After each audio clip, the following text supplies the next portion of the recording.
¿Listo? Señor presidente, informarle a la plenaria que en total fueron 103 votos, 101 votos por el senador Lidio García para la presidencia del Senado, un voto nulo y un voto en blanco. ¿Un voto qué, senadora? Un voto nulo y un voto en blanco. Un voto nulo y un voto en blanco.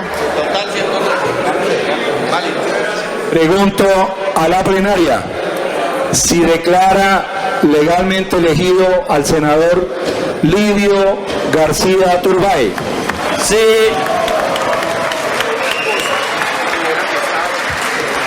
Sí lo declara por unanimidad y aclamación, presidente. Lidio Arturo García Turbay, invocando la protección de Dios, ¿jura usted ante esta corporación que representa al pueblo de Colombia cumplir fiel y lealmente con los deberes que el cargo de presidente del Senado de la República le imponen de acuerdo con la Constitución y las leyes? Sí lo juro. Si así lo hiciere, que Dios y la corporación y el pueblo de Colombia lo premien y si no, que él y ella lo castiguen. Felicitaciones, nuevo presidente del Senado. Muchas gracias. Doctor César Gaviria Trujillo, expresidente de la República. Senador Álvaro Uribe Vélez, expresidente de la República. Senador Ernesto Macías Tovar, expresidente del Senado de la República. Señores vicepresidentes, doctores Eduardo Pulgar Daza y Angélica Lozano. Honorables senadores de la República, doctor Gregorio El Hash, secretario general, doctor Saúl Cruz Bonilla, subsecretario, y doctora Astrid Salamanca, directora general administrativa. Familiares y amigos, señores funcionarios de la corporación, señores invitados, señores de los medios de comunicación,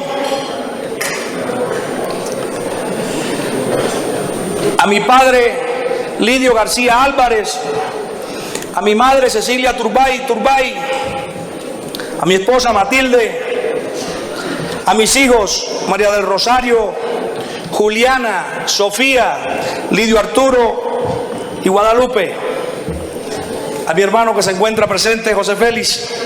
Señoras y señores, añorar el pasado, decían nuestros abuelos, es correr tras el viento. Sin percatarnos muchas veces del hoy que nos circunda y del futuro que nos reta, los colombianos hemos estado por décadas correteando las brisas. Lo hemos hecho indistintamente con la economía, con la política, con la realidad social, que usualmente son focos de huracanes que superan nuestras propias fuerzas. Porque a decir verdad, en todos los frentes hemos tenido indicadores de aliento que en otras latitudes generarían orgullo nacional. Pero nuestra gran constante ha sido preguntarnos: ¿cuándo cesará la horrible noche? La misma que el himno patrio despidió hace 132 años. Esa ráfaga sobre la cara no nos ha dejado abrir los ojos ni ver lo que genuinamente somos o hemos sido. En Colombia hemos tenido circunstancias externas poco previsibles y tal vez unas nacionales sobrevinientes. Sin embargo, eran factores, y escúchense bien, eran factores fijos los que no nos dejaban avanzar.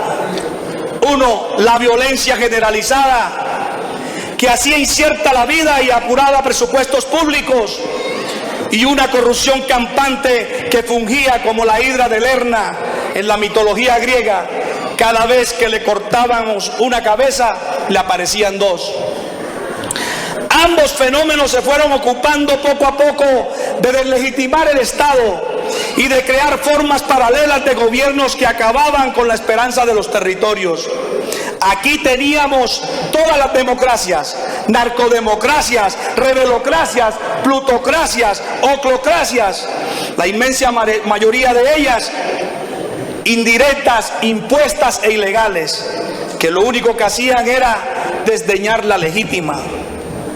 No es necesario recabar sobre las dolorosas formas de intimidación que durante más de 5 décadas habrían dejado 220.000 muertos y 60.000 desaparecidos, ni en las acechanzas sobre la ética pública que, según la Contraloría General de la República, le roban a los colombianos 1 billón de pesos por semana.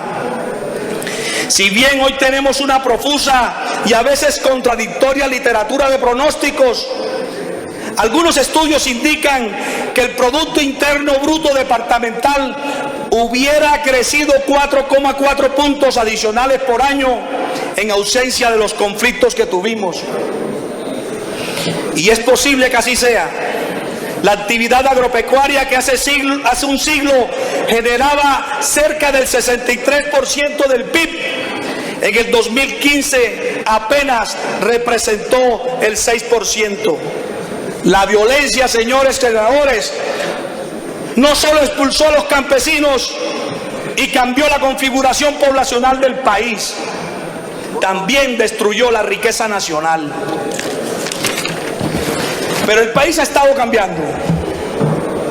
Desde la Asamblea Constituyente del 91 hemos dado pasos gigantescos por modernizar nuestras instituciones, crecer de forma sostenida, reivindicar los derechos ciudadanos, sancionar a los que deshonran la moral pública y, muy importante, queridos colegas, conquistar la paz ausente. Por supuesto que son caminos que estamos haciendo y aún faltan largos trechos de recorrido, pero vamos en la senda a pesar de los tornados de nuestras propias dudas. Fíjense las ironías de la vida, y son datos que me puse a conseguir.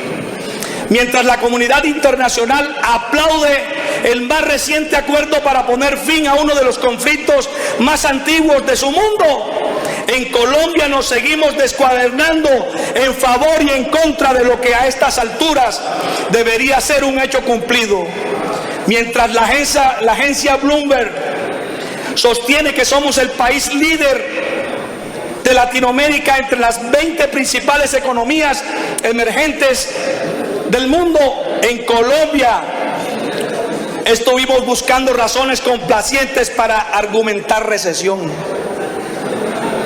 Mientras los pronósticos del Banco Mundial, del Fondo Monetario Internacional y de la Organización para la Cooperación y el Desarrollo Económico indican que este año nuestro crecimiento será superior al PIB de América Latina e incluso del mundo, las autoridades encargadas de velar por el desempeño económico nacional andan enfrascadas en una ruidosa discusión por la veracidad de las cifras.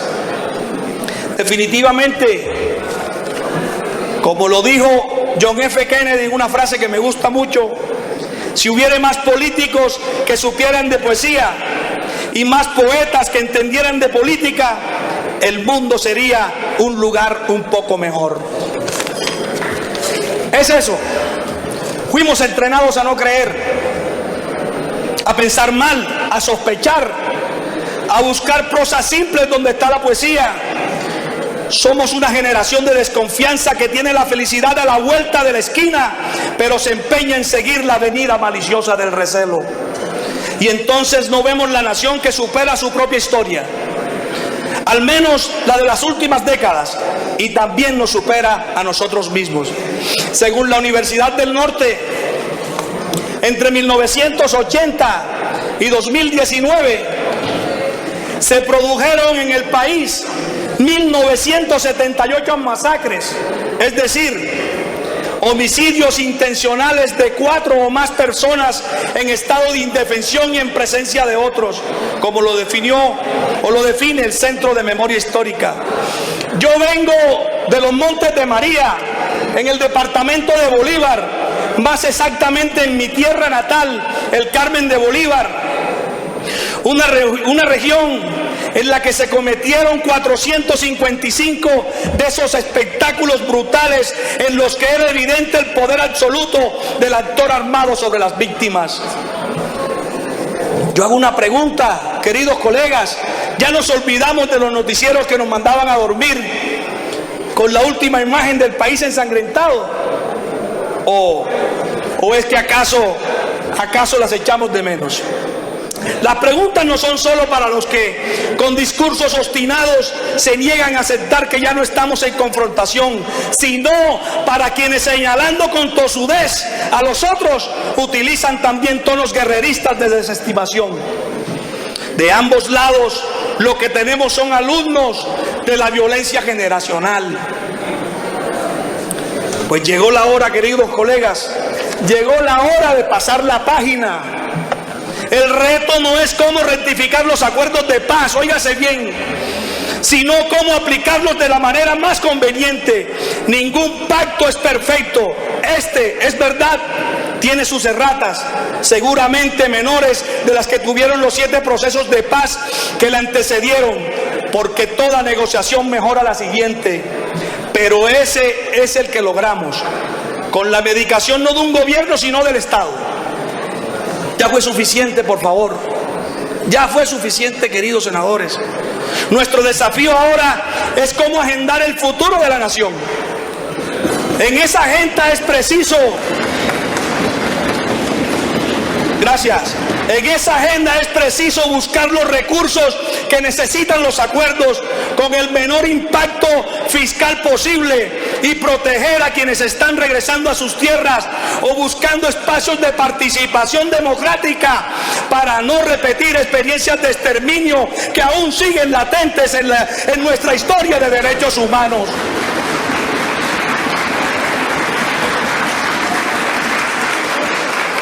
Aquí tenemos que velar desde un control político permanente por la protección de los líderes sociales de Colombia.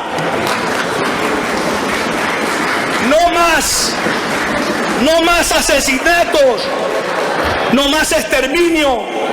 Desde este Congreso que hoy presido, acompañaremos a todos nuestros líderes sociales.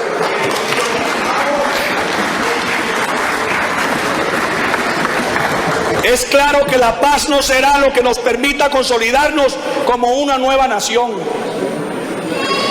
Esa es una de muchas variables.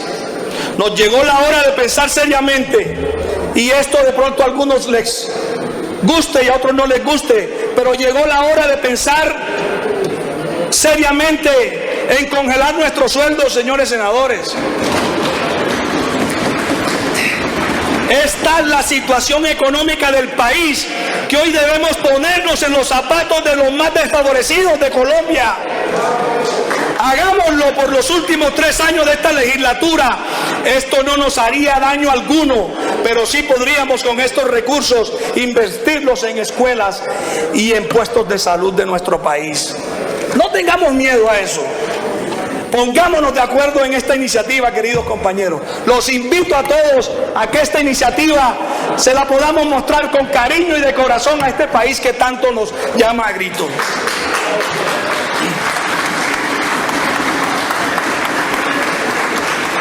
La nación tiene muchas venas rotas que debemos cerrar. En las últimas 2 décadas se han aumentado y creado nuevos impuestos. Lo que debemos hacer es racionalizar el gasto, perseguir a los evasores y crear la historia clínica digital para todos los colombianos. Tenemos pendiente una gran reforma a la justicia que debería garantizar, además de una mayor eficiencia y transparencia en las acciones de juzgados, tribunales y cortes, la recuperación de la fe ciudadana. Pero no nos hemos puesto de acuerdo ni en los sentidos ni en los contenidos. Ese es un eslabón importante para la lucha contra la corrupción. Hoy me alegran las palabras del presidente Duque. Sentí que su discurso hubiésemos tenido algunas cosas en común. Este Este labor es importante para la lucha contra la corrupción, que necesita del amparo legislativo para proporcionar un nuevo pacto ético por Colombia. Como presidente del Senado, asumo hoy ante el país el compromiso de tramitar y rodear del ambiente legislativo necesario el proyecto de ley anticorrupción, que será presentado por el Gobierno Nacional con el acompañamiento de todas las bancadas presentes en el Senado de la República y del actual Fiscal General de la Nación. Ahora bien, además de una ley, necesitamos un cambio actitudinal de país que cree por fin una cultura nacional de transparencia. Para coadyuvarlo, yo mismo radicaré un proyecto de ley que establezca la cátedra anticorrupción obligatoria en los últimos grados de educación básica secundaria para empezar a formar entre las próximas generaciones una nueva moral pública.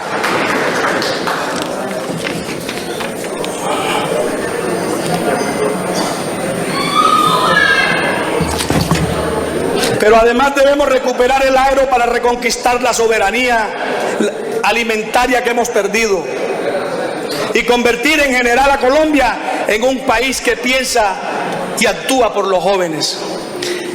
Es el bienestar de los colombianos, señores, lo que debe guiar nuestra agenda.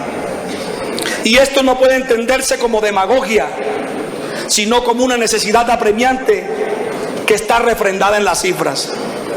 ¿No les parece contradictorio esto?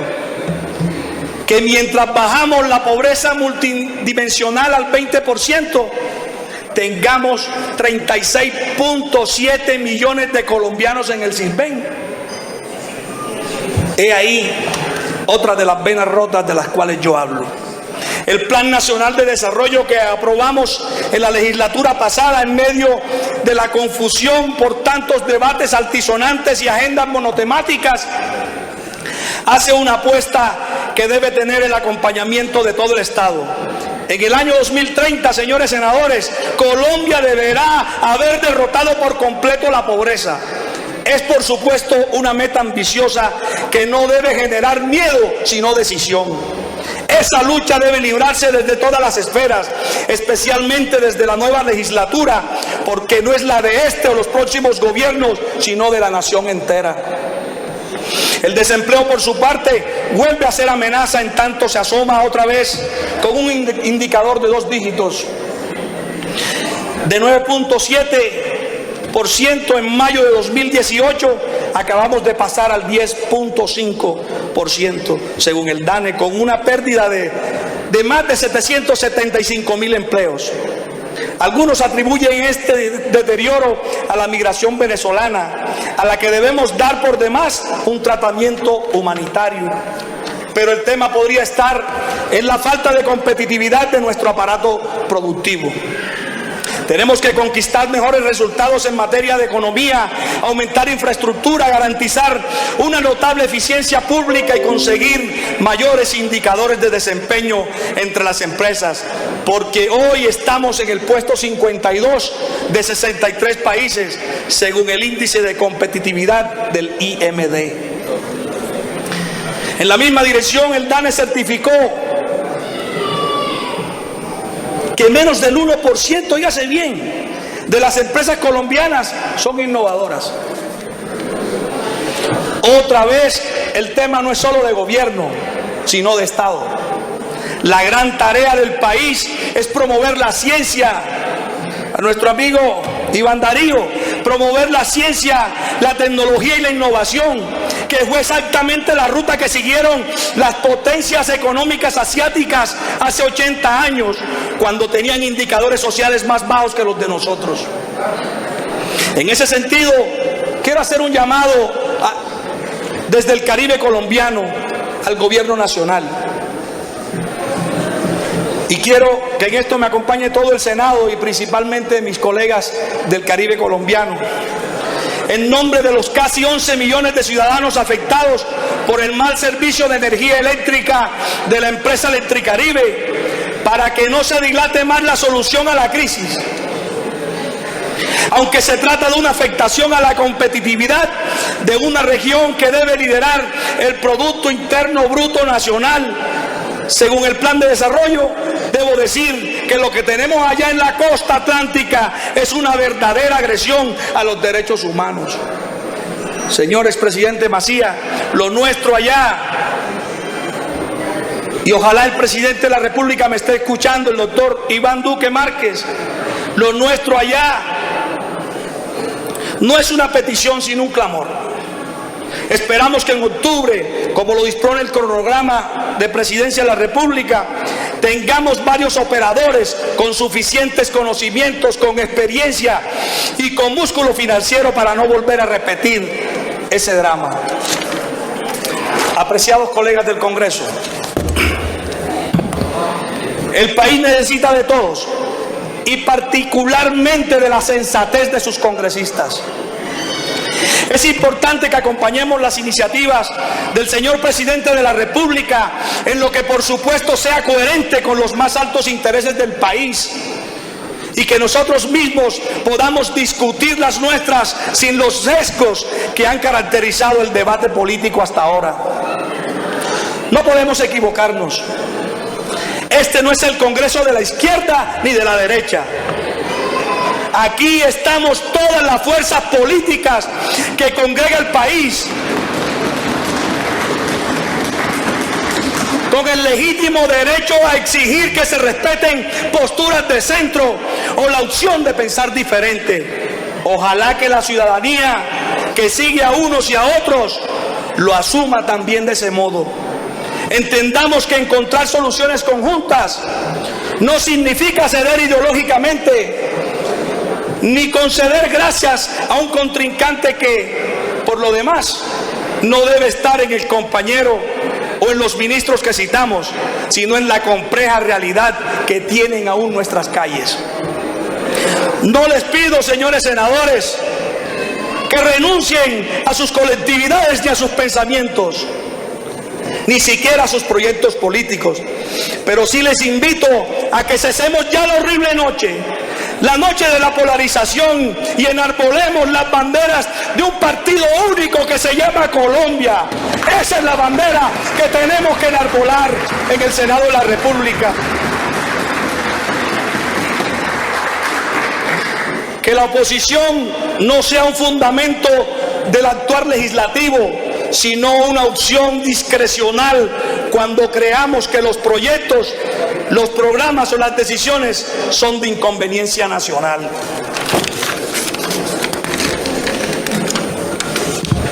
Demos el ejemplo. La tolerancia, el respeto y la unión que deseamos para todo el país tiene que empezar por nosotros. ¿Saben?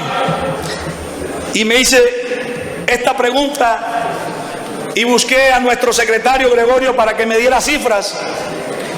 ¿Sabían que casi el 80% que el Congreso, que nunca antes habíamos tenido un Congreso tan renovado, y que la Cámara de Representantes se renovó casi en un 80%, y el Senado de la República se renovó en un 62%?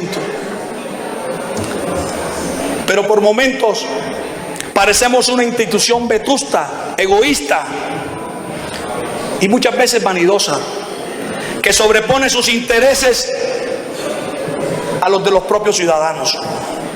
Sí, el país ha avanzado y lo seguirá haciendo tal como lo muestra su historia.